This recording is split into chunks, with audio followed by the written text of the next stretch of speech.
Qualifying is over and done with for the 2025 Belgian Grand Prix, and it was incredible in every single way. You must all be wondering, why could nobody improve on their final lap? Why couldn't Oscar Piastri get that final couple of tenths?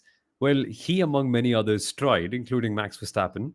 But first thing we need to tell you, the track temperature went up. It was no longer 37 degrees, it was 40 degrees. And that's probably why your favorite driver couldn't quite beat Lando Norris. But that's the story. Nobody could beat Lando Norris. He is a pole sitter now. And this is a huge, huge story given where the weekend was yesterday. Where we started off, it looked like Oscar Piastri domination. Yesterday, Kunal, we noticed in sprint qualifying that Oscar Piastri, even with his deleted lap time, was 3.5, 4 tenths of a second faster than Lando. And there's a thought in our head saying that, yeah, this guy probably going to be unstoppable over the weekend if things continue that way. But it's a win. It's a win for Lando Norris. It's a well earned pole position. And it's also a qualifying where one of our favorite drivers has made an error. Who is it?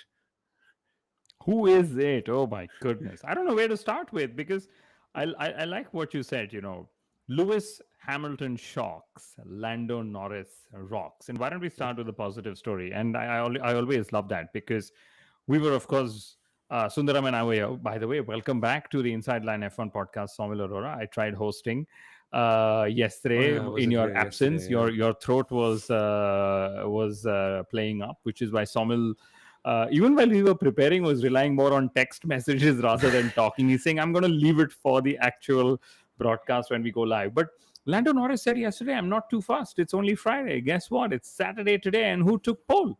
It was Lando Norris. And it was only his first Q3 attempt that was sufficient to give him that pole position, which came in a couple of degrees cooler track temperatures. And I am loving this battle between the McLaren drivers. They know the driver who starts ahead has priority. And Oscar Piastri, after getting overtaken, in today's sprint race from pole position, probably thinks, I just need to do a max on Lando tomorrow, which is probably what we're going to end up seeing as well.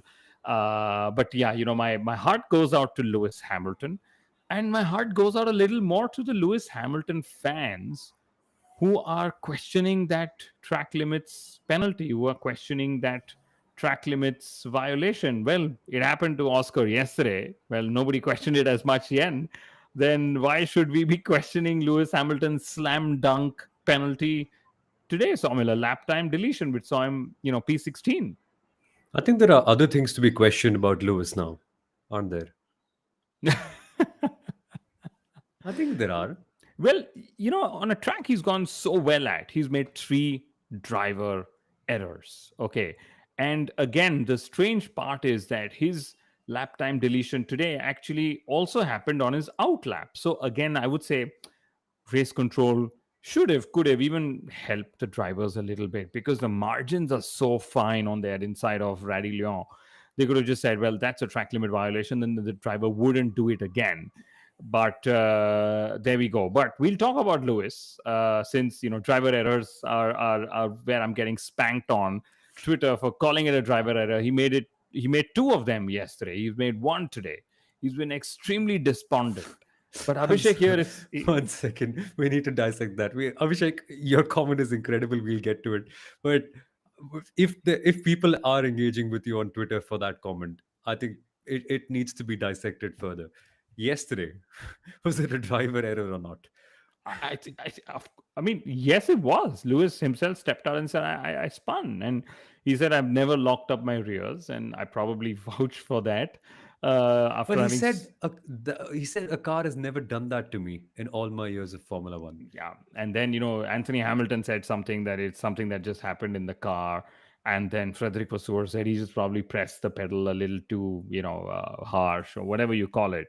So anyway, yesterday is done and dusted. Today was Antonelli and Hamilton both out of Q1. So, they're probably eager to have their contract conversations. They need some more time while Lewis trains Antonelli on how to work Toto Wolff with his contract at Mercedes. Or Antonelli also needs to learn a few more things to blame. Like there's a new mystery component in the Ferrari that Lewis is blaming for his accident yesterday.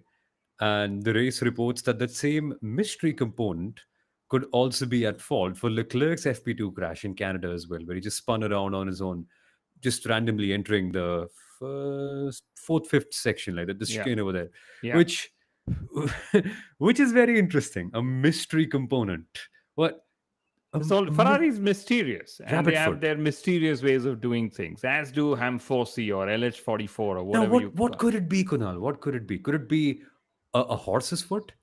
Could it be a horse's tail? Could it be It a should be horse's the turd? tail, given it's Or, the rear end of the car, isn't? Don't you think so? And it is that it is the Italian stallion, as we call it. I don't know, maybe a fifth leg in the car. I don't know. It's a mystery component. This, folks, I know it sounds trivial. It's too trivial for us. Uh, and normally on the inside line, we'd love to go to the serious stuff and understand why. But this is one of those stories we'll actually bring up at the end of the year awards, that a mystery component has caused these accidents. Mystery. Is there any mystery component behind Lando's pole position as well, Kunal, or is it just pure good driving? And my other question to you would be, is it beneficial to be on pole here? Because Abhishek points out that Spa is indeed the worst place to defend pole, as Oscar Piastri showed us earlier this morning. You know, firstly, welcome back to the stream, Abhishek. It's good to have you. And Spa is the opening lap is always the challenge. The entry into Camel Straight is always a challenge, and you pick up a tow from multiple cars ahead of you. And we saw Oscar Piastri couldn't resist Max Verstappen's attacking move, and now it's going to be Leclerc, Verstappen, and Piastri, all multiple toes that will, that will actually go into Camel Straight. So I'd love to see who comes out on top there, or if there is some absolute bonkers happening, or even things like, the excessive wheel spin that Max had today in the sprint race at the exit of La Source. That excessive wheel spin gave him that little bit of gap that he needed on Oscar to chase him down onto Camel Straight. So it was a good mistake for Oscar for Max to have made, in the sprint race today, because he had that wheel spin. I see that question mark on your face, but yeah, he had that wheel spin, and then suddenly he saw, Oscar, you could see pull away from the helmet cam, and then that was actually the right gap one would need to make that overtake onto the Camel Straight. So Mm. lots of interesting things to happen, and yes, Lando pulled it in the bag when he needed to. And what's the gap now? 9 points in the drivers' championship. Yeah, Mhm. Nine? yeah, because it was 8, and then they finished second and third Oh in yeah, the one, sprint one. today. Yeah, So you one get more point. one more point. Yeah, I thought it was seven initially. No, seven is what? Yeah, but yeah, 9 points currently the gap between Yes. the two of them. I think tomorrow Lando Norris has to be very, very decisive, and I get a feeling this is. Please don't, please don't laugh when I say this. A different Lando Norris. Like just look at his eyes when he was speaking to Nico Rosberg in the post race interview. He wasn't smiling as much. Sure, he was smiling. He's still that Lando Norris inside, but I can sense something different here. I can sense he's a little bit more mature. I like the way he's worked at the whole performance this weekend, and it's not just, hey, if it's a Lando track, it's a Lando track. That you can see him working away on the gap that Oscar built up, and even in the sprint race, very very impressive from Lando, just to be able to close up to Oscar and then of course, not being able to pass, that's just the way things are. But he's ensured that he's in the best space. And it is inevitable that Oscar and Max will be chasing him at lap one. It is inevitable that someone will pull alongside him. It is at that point he needs to show the world that he belongs in the Michael Schumacher category, not in the category of people who fought him but couldn't win, where he has to just be forceful, be decisive, do whatever it takes to be number one at the end of Lecom. Because if you are, then it's still relatively easier with his talent and with the car that he has underneath him. But he needs to be decisive. Tomorrow, Kunal, we will see a world champion making a world champion breaking action from either of the two drivers. Yes, and I think I sense that Oscar also is eager to break this momentum that Lando's on. Lando's never won 3 races on the trot. He's going for it tomorrow. Best position to start on is always pole position, as we've known. So I think Oscar will also be looking to pause that momentum, which is something we've always spoken of time and time again. And strategy is going to be important, in which case track position will be important between the McLaren drivers also. Yeah, and to add to your point on momentum, I have a question for you. By for you folks, I mean the audience, you folks, who all of you who are watching with us, because Kunal would have already done his research on this. But think, when has Oscar Piastri this season? Fuck, I've very poorly framed that question. Okay, so it's not a question anymore; it's a stat. This right now is Oscar Piastri's longest gap in the entire season without a pole position. Can you believe it? His longest gap without a pole, 4 races. Momentum really is on Lando's side. It is, and even the whole Silverstone race win that was taken away from Oscar added to Lando's momentum, I would say. But why don't we move on, because there is a risk of rain. You wouldn't rule out Max Verstappen in the rain. Max took the lower downforce wing for the sprint race. He made fun of it. He maximized his race win result. He showed the world why he's the goat of all the sprints, because he now has 6 times more wins in the sprint than any driver in Formula One history. He's won more than 6 times. 50% of the sprint races, and he's almost at, I think, 125 points just from sprint races alone since the format was introduced in Wow. 2021, which is a lot given that you get just 8 points for winning a sprint race. But I think I think a lot of teams have, after the sprint, taken on extra wing, which means Max Verstappen was, clearly hope not going to want to repeat what he repeated in Silverstone. A lower downforce wing on a wet track. He said that that's enough. So he's chucked that off as well. But I would say it's all going to be down to strategy between the top 4 and 5 drivers, Soumil, because Alexander Albon has also found himself there. Yes. Fifth for Williams, their best qualifying result of the season. And in general, great weekend out there, largely for Williams and several other midfield teams. Yeah, is a great performance by Albon. Really missed it at the end with the TV broadcast, but it's a great result, and it comes after a long record of tough races. Great Britain 14th on the grid, Austria 12th, Canada 10th, Spain 11th, Monaco 10th. After this P5, it's been a long time since Williams have been due a result like this. So great, No, great from no, Alex no wonder Albon. he saw that and he punched in the cockpit, saying that's it. Because Williams had the best sprint qualifying result in history yesterday with Carlos Sainz, your favorite driver, and today Alexander Albon went and gave them their best qualifying result of the season in fifth place, ahead of Isaac Hadjar, ahead of Yuki Tsunoda as well. So Hey, lots of positives out there. Yuki Tsunoda himself made it to Q3 for the first time since Miami. So why don't I just quickly read out my notes on the results? I think before you do, we need Okay. to celebrate Yuki, don't we? Like, I think he needs to be on the title of a video and also get a round of applause from all of you guys, not just from us. Because, yeah, first time since Miami. What have you found about it? I think it's that one change, which is, the fact that there's Laurent Mekies, and Laurent Mekies has, of course, helped Yuki build speed at Racing Bulls as well. But in general, Yuki's been working hard to get his season back together. And like I said on the show yesterday, Laurent Mekies has also made some changes in the simulator prep and how Red Bull approaches the Friday. So very, very nice to see Yuki in P7, just behind George Russell. He was 200s out there. So I'm just going to quickly read out the results because I made some notes with it. Lando Norris, of course, now has 4 pole positions. He ties that number with Piastri and Verstappen. And McLaren's last pole, Soumil, was 2012 with Jensen Button. So it's been 13 years in the waiting for McLaren. But that's just the kind of season they're going to have, right? They're just going to break a lot of these old records. Piastri was second, only 800ths away. Leclerc, now this is where that big gap comes in because Max had a messed up sector one.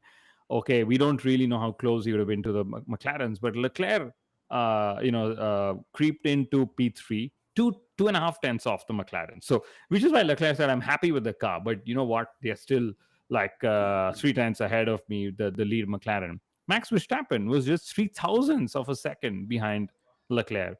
And it was also Piastri's eighth front row start, Sommel. So while he's not been on pole for 4 races, his eighth front row start in what, 13 races now, right? And then there was Albon, Russell, Sunoda, Harjar, his seventh Q3 appearance, Lawson, Bortoleto. Again, my star of the qualifying Sommel would be Gabriel Bortoleto. Yeah. Second Q3 in 3 races. That Sauber's being turned around. Given a second life too. He should have been out. Had it not been for Lewis Hamilton's driver error, he would have been out. He was Yes. out literally. He But then, was, and till we all got the shocker, as did everyone else, saying Lewis Hamilton, track limits judgment, and then a driver error that saw him eliminated in Q1. yeah, and at that point, I was saying to myself, this guy's definitely going to put it in Q3. Of course he is. Of course he is. If you get a second chance like that, of course you're going to go put it in Q3. And he did that. Incredible performance by Gabriel Bortoleto. Of course, that car is only quick enough to a degree.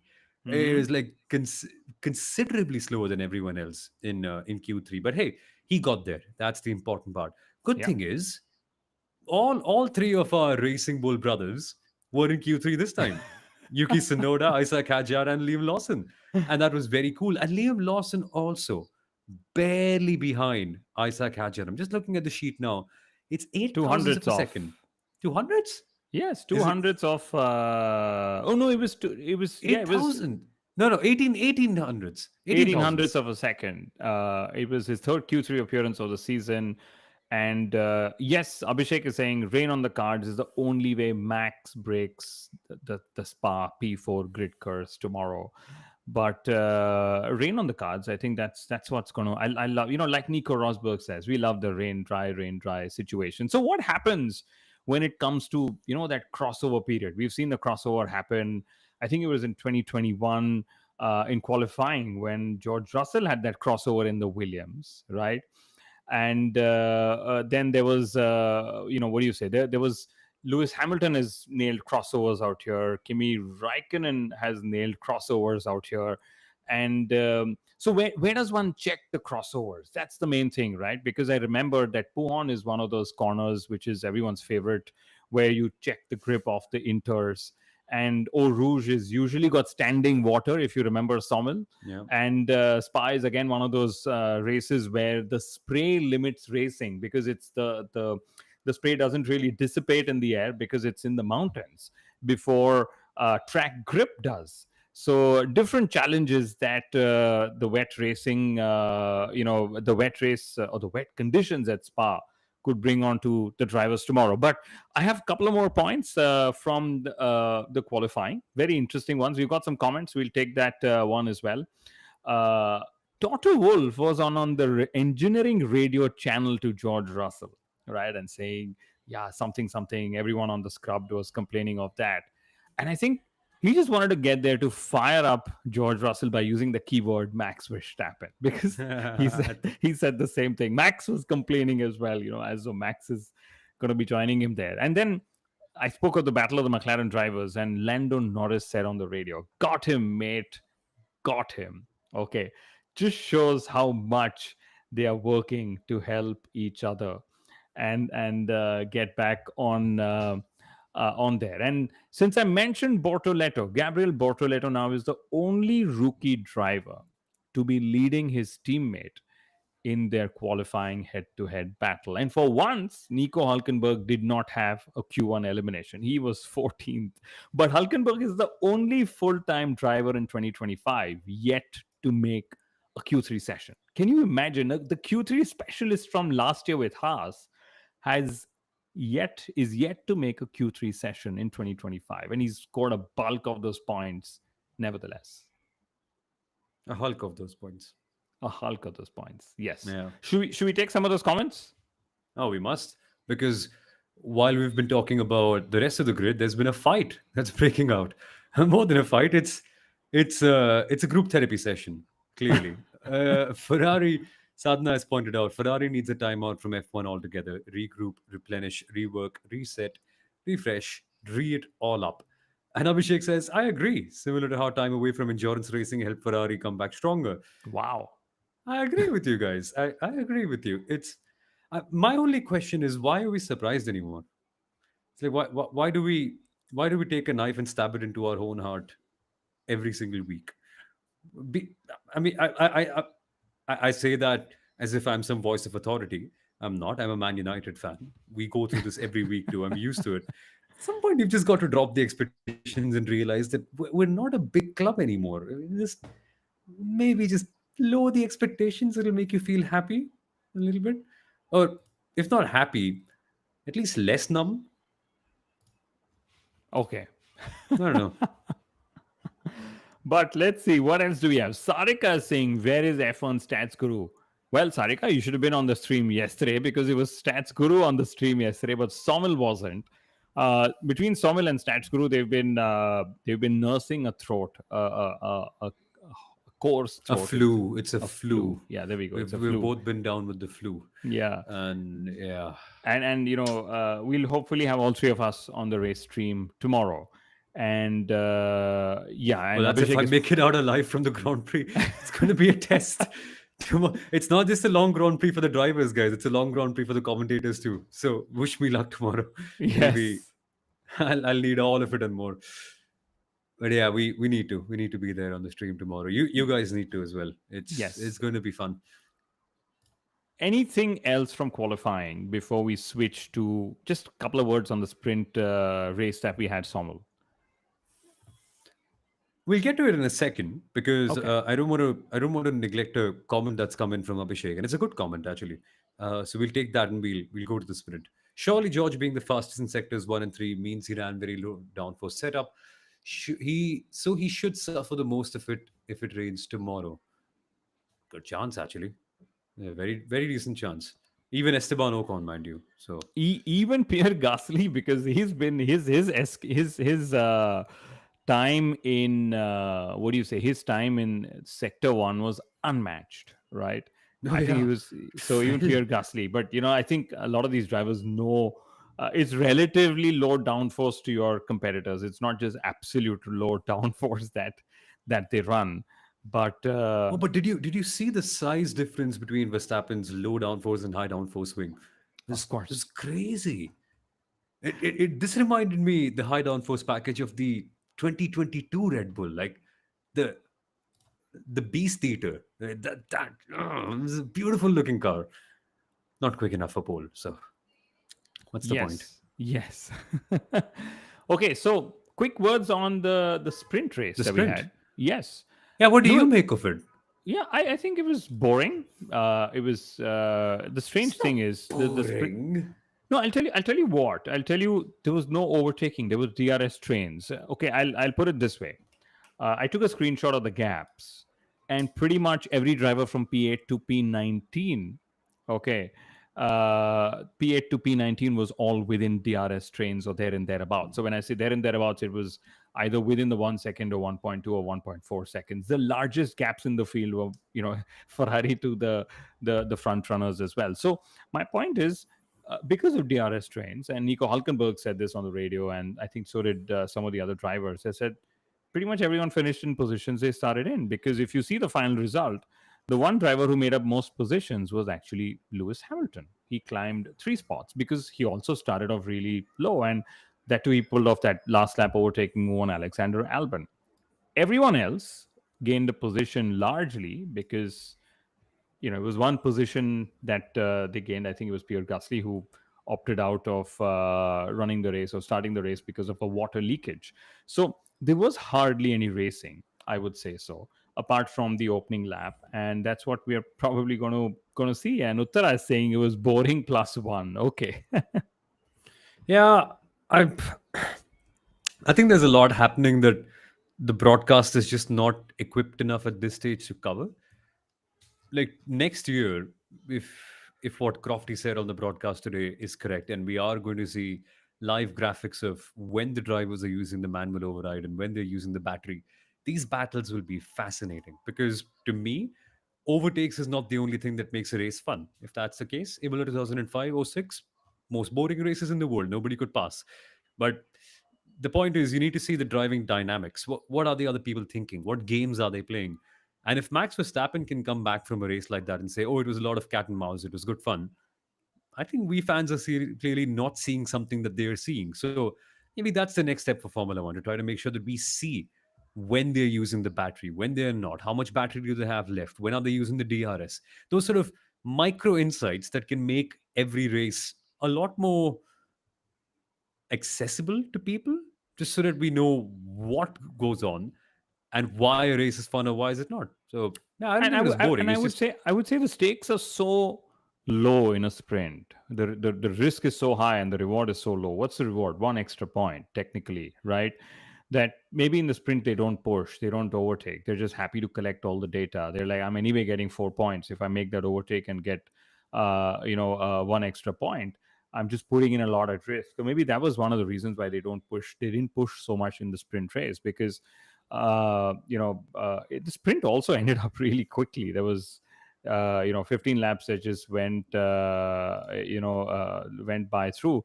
But there's going to be 44 laps tomorrow. The pit lane speed loss is just 18.5 seconds if it's a green flag, which is one of the shortest of the season.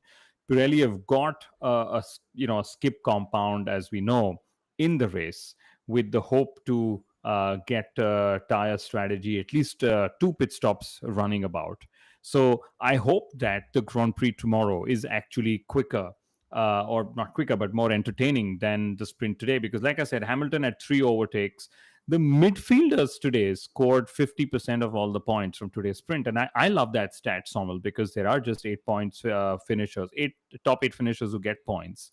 And it was the midfielders who actually scored points. The double points for Haas, as we know, there was Sainz, and then there was Isaac Hardjar as well.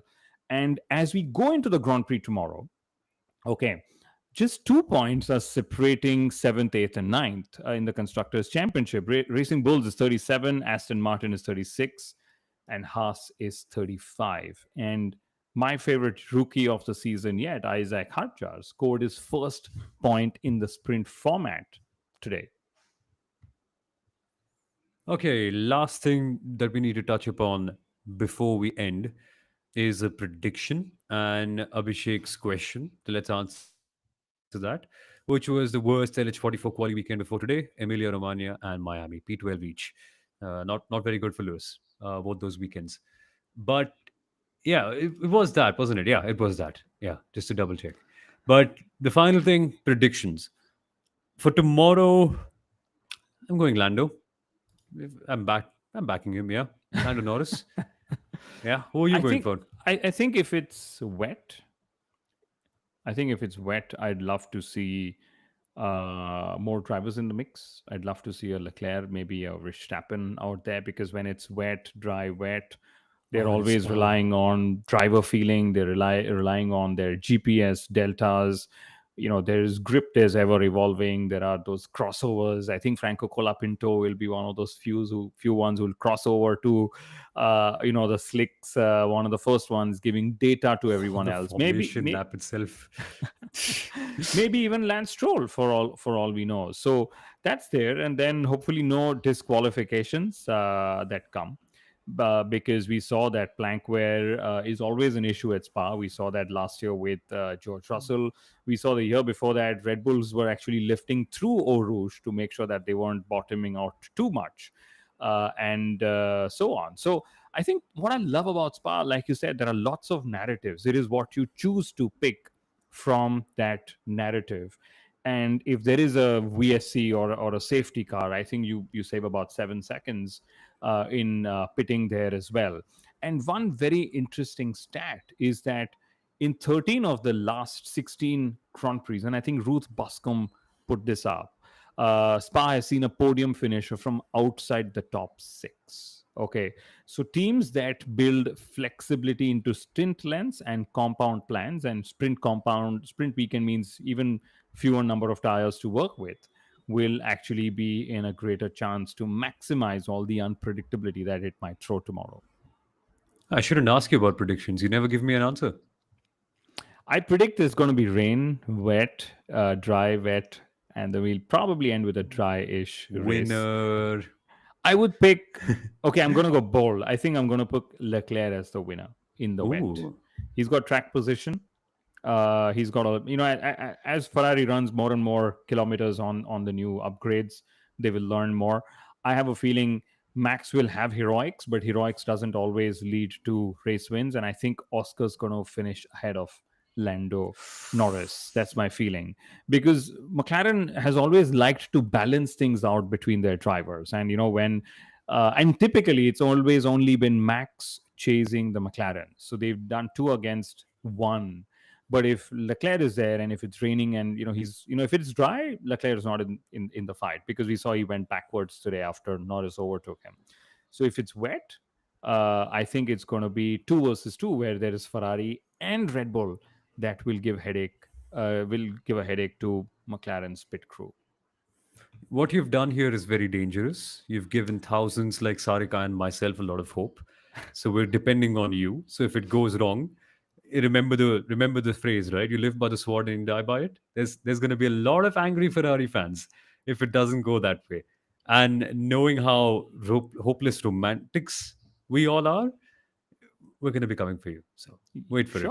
Sure. And if it's lower than 20 degrees, if the race is cooler and dry, again, I expect a lot of form factor to change. In fact, the hard tire may not even come into use, because teams are reporting that over 20 degrees, the hard tires just don't fire up. So very interesting to see. I haven't yet. I think Pirelli's not released the used tires data or tires left for the Grand Prix tomorrow. But we've seen. I think the medium will be the top tire for the race tomorrow, and then whatever else you balance it out with, and maybe even it's the medium soft medium or the medium soft, depending on how much variability you want to leave for your stint lengths.